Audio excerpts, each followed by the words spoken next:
Zdravím vás, dneska si ukážeme 10 najlepších tweakov a aplikácií pre váš iOS 7 iPhone, iPod alebo iPad. Prvý tweak sa volá Blurred a umožňuje vám pridať čiernu klávesnicu do hociktorej aplikácie, ktorú máte nainštalovanú. V nastaveniach máte iba možnosť vypnúť alebo zapnúť tento tweak. Ak ho vypnete, máte bielu klávesnicu naspäť. Ďalej máme tweak, ktorý sa volá CC Separator a ten vám umožní odstrániť tie čierne čiary, ktoré boli medzi rôznymi časťami vášho centra ovládaní. Ďalej máme tweak, ktorý sa volá NC On Only. Nainštalovaním tohto tweaku budete mať iba jednu stranu na vašom centre hlásení, a jak to bolo na iOS 6. Ďalšia aplikácia sa volá Unlim Tones. Táto aplikácia vám umožní nainštalovať si rôzne zvonenia na váš iOS 7 iPhone. Napríklad si môžete dať top zvonenia alebo najlepšie albumy, alebo si môžete vyhľadať hoci ktoré chcete.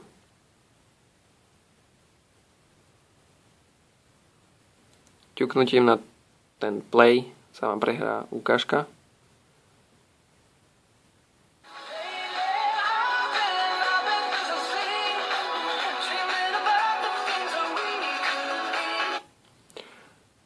Ťuknutím na Add to Ringtones pridáte zvonenie do nastavení a už len v nastaveniach si ho zvolíte ako zvonenie.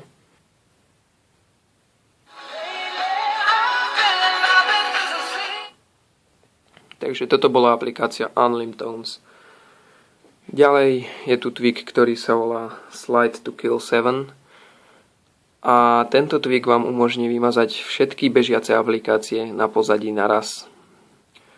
Vlastne ako to urobiť, len swipenete dole na jednu z aplikácií a ostatné sa vám vymažú. OK. A ďalej tu je tweak, ktorý sa volá InfiniBoard. Tento tweak vám umožní mať na jednej strane viac aplikácií, ako je povolené. Tým pádom môžete prechádzať hore a dole. Ďalší tweak sa volá Hidden Settings 7. A tento tweak vám umožní zobraziť skryté nastavenia pre váš iOS 7 mobil alebo zariadenie. Prejdete do tohto tweaku tým, že otvoríte centrum ovládaní a ťuknete na Springboard Settings. A ako môžete vidieť, takto sa vám to otvorí. A vlastne teraz, keď prejdete na Control Center, tak si môžete zmeniť farbu vašich vypínačov, napríklad na modrú. Ťuknete na hotovo a máte modré vypínače a všetky ostatné veci. Ďalší tweak sa volá DocShift a DocShift vám umožní zmeniť priehľadnosť vášho doku, čo je vlastne spodné 4 aplikácie na vašej obrazovke. Tak budete si dať najmenej priehľadné alebo si dáte najmenej a je to dosť dobré, pretože si môžete vybrať koľko percent chcete mať priehľadných a napríklad nejak medzi si zvolíte a vyzerá to inak. Veľmi, veľmi dobrá aplikácia pre váš iOS 7. Predposledný tweak sa volá AppLocker. Tento tweak vám umožní zamknúť ľubovoľnú aplikáciu, ktorú budete chcieť, alebo aj folder.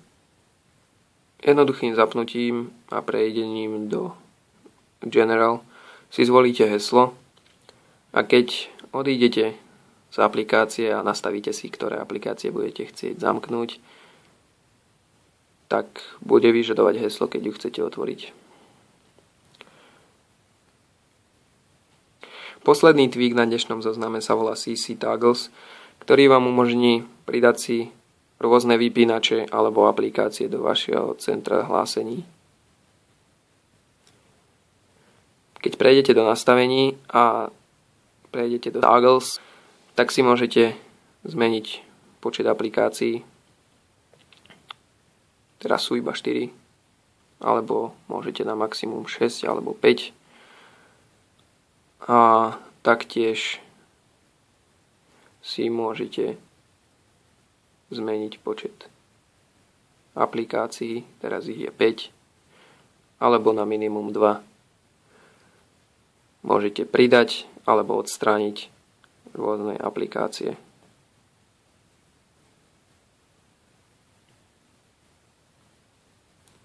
Už sú tam iba 3. Toľko k dnešnému zoznamu. Ďakujem za pozretie videa. Ak sa vám páčilo, dajte like, komentujte. Na všetky komenty sa budem snažiť odpovedať. A ešte raz ďakujem za pozornosť. Lajkujte, komentujte, odoberajte a vidíme sa pri ďalšom videu.